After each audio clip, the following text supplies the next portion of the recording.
রবীন্দ্র জয়ন্তী।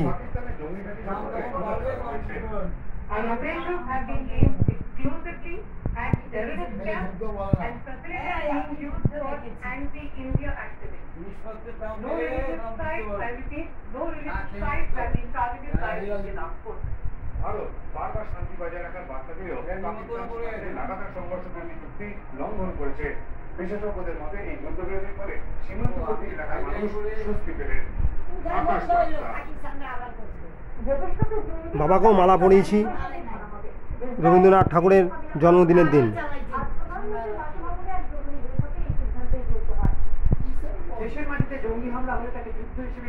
রবীন্দ্র জয়ন্তী 164তম রবীন্দ্র জয়ন্তী পালন করা হয়েছে আমার বাড়িতে, আমি করেছি।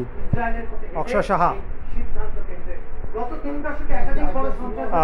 রবীন্দ্রনাথ বিশ্বকবি, মহান কবি,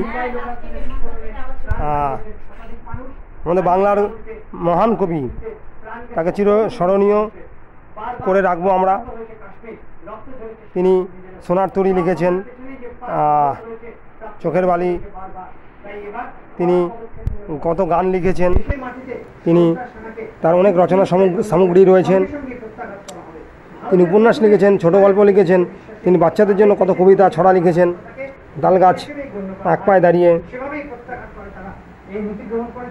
তো এরকম অনেক কিছু লিখেছেন। তিনি বলেছিলেন যদি তোর ডাক শুনে কেউ না আসে তবে একলা চলো রে। তিনি গীতাঞ্জলি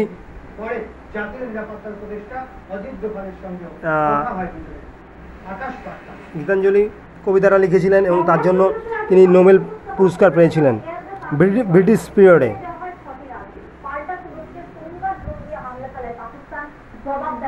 আমার বাড়িতে আমি পালন করেছি Rabindra Jayanti.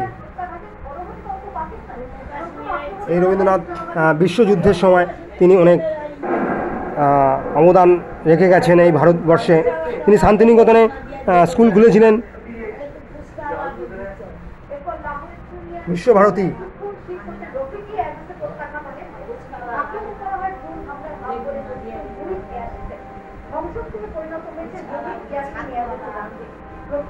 Thank you so much.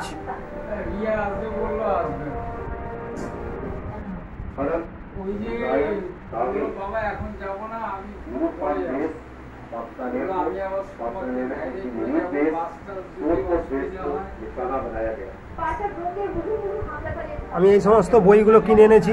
Chicago addresses, Netaji Subhas as inspired by Swami Vivekananda, How to be a leader, Swami Vivekananda, Real Leadership,